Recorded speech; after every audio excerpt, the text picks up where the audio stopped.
All right, so looks like we're done with this. There's our 2 pawn. Pawn will be 100% sourceable, free to play. So even if you don't buy the battle pass, you will still be able to unlock pawn 100% this month. All of the shards will be available through SMSs and the top half of the battle pass.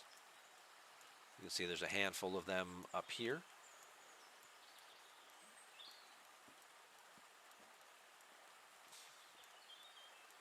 There are, I see 15 Ekaticas in the bottom half. And then there's 2 more up there, so that's 17. So that's about half. And maybe there'll be a couple, plus they gave everybody 2. So that would be 19. So you can get, if you buy the bottom half of the battle pass for your 20 bucks, you'll be guaranteed half of Ekatica. And again, there may be other officer sourcing for him through SMS events, or perhaps in the event store next month, you'll get the other half of it to get him unlocked. That's probably going to be more where you're going to have value in the event store is going to be with the rares, getting them unlocked and or potentially tiered up if you can buy enough shards to do that. And then the question becomes is, can you put together a competent team without the epic? How much do they need the epic to really do their thing and get the benefits of it? The epic is usually the guy who says, here's all the bonus shots, which is kind of the point of having the strike team. But the other ones at least do have some value. Like you can mix Una with like Giorgio and stuff like that and still get, pretty good results on a battleship.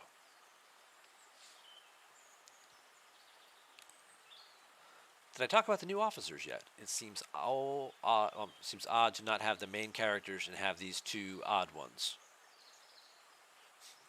Didn't talk about that yet, but we can talk about that now. So yes, we don't have Odo, we don't have Bashir, we don't have Dax. We kind of thought maybe we'd be getting them this month, but instead they gave us more of the villains with the Explorer Strike Team. Perhaps trying to boost some 4th quarter sales numbers for their final earnings reports for the year. And I don't know, they wanted to make sure they got everybody's money before everybody starts spending on their holiday gifts. I don't know what the case was there, but they decided to put maybe just they listened to the players and enough people were asking about the Explorer Strike. I'm sure they didn't change it based on that. I'm sure they had a plan all along to kind of stagger these guys out the way they did. But we can go look at this strike team. It's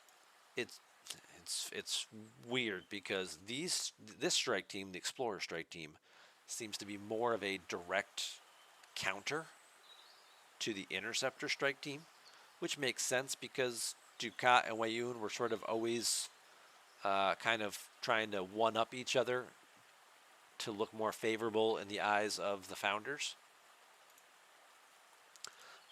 And this one does a pretty good job of, the Interceptor strike team is all very much about, the critical hit bonuses and things like that.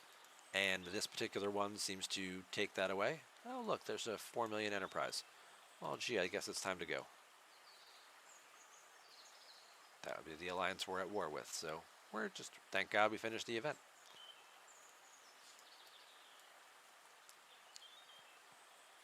But sure, let's go look at those officers in this new group. Let's sort by group. And we'll scroll down to the bottom here. So our previous officer group with Dukat was all about getting extra shots once you apply a hull breach. He applies hull breach when he's on an interceptor, then he gets all these extra shots. You increase the number of shots by 25% for 5 rounds. So it starts to stack and scale up over a period of 5 rounds to the point where, at the end of it, you're getting 125% more shots if the fight's still going on at that point in time. And then it's going to just continue to roll forward at 125% increase right across the board. So you're getting more shots. He's applying hull breach. And Garrick is over here saying that when it has hull breach, he's increasing your critical hit chance by 30%. So he's stacking the crits. Ducat's giving you more shots, and Damar is increasing your damage. I'm sorry, he's lowering their critical hit damage.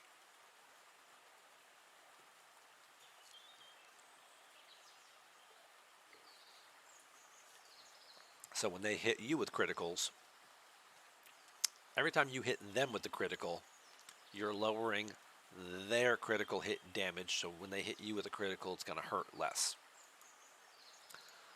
But then we come over here to the new Explorer Strike Team, and we look at Weyoun. He's got a chance to apply morale for 8 rounds. So when he hits morale, there's a pretty good chance it's going to stay for the whole fight.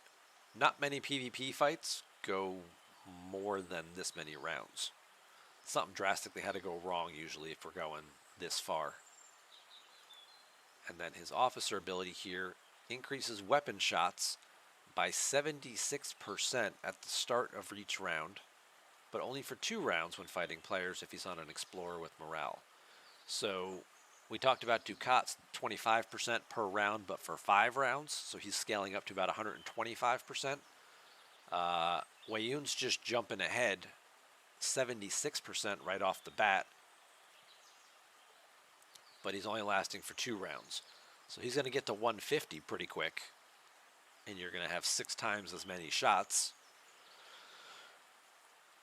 But that's kind of where it's just going to stay. It's not going to keep continuing to go up, whereas Ducat's going to see more of a gradual progression to his improvement. And now we look at Akatica. He increases weapon damage by 53%, which also, again, is cumulative over 3 rounds. So now you're shooting more shots. You're getting the more shots faster. You're getting more damage off of that. And then you've got Pawn, who decreases their critical hit chance right off the bat. So taking their critical hit chance down pretty low, offsetting the base crit right from it, offsetting officers like Honor Guard Worf, offsetting Garrick, who's trying to boost that critical hit percentage every round.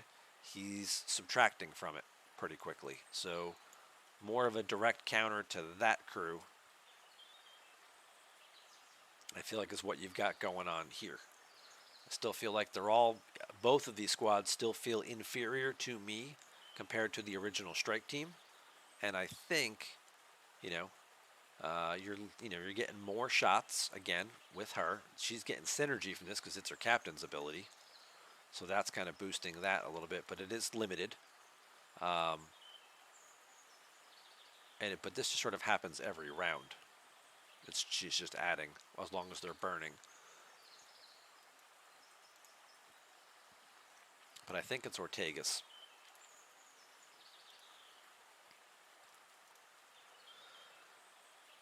Yeah, so she's got the chance to obviously prevent and delay their attack. That's not something that there is a counter for in the game at all. That's certainly something that completely derails everything the opposition is trying to do. It doesn't matter if you get all these extra shots and things like that. If she triggers and delays their weapon attacks, they don't shoot that round. It just gets pushed back. So you got all these extra bonuses, but you didn't really do anything to me. And then Una is the icebreaker right there, which is decreases their shield mitigation. So after 3 rounds, they're not stopping anything with their shields anymore. It doesn't matter what their shield health is. Every piece of damage you do is going straight through to the hull. And again, there isn't anything in the game that sort of has a counter or a mechanism that offsets that. So while these guys are pretty, crit heavy, we had the TOS guys that kind of negated that and kept that in check. And now we've got the other way. What is this team even called? Explorer Strike Team. Okay, so they just called it Explorer Strike Team. That gives you another alternative to negate these guys. So they're stronger than TOS, Kirk, and Uhura in what they do, because they also have an offensive component to it. but I still feel like both these teams kind of pale in comparison to what the original Battleship teams can do. And it's the delaying weapons attack, and it's negating your shield health no matter, who cares? Who cares what your shields are? You got 10 million in shield health? Don't care. Every piece of damage I do is going straight through to your hull. And obviously this gets faster and faster depending, as you upgrade her, that you're going right through. And this is just while in a battleship fighting a player. You're just doing that.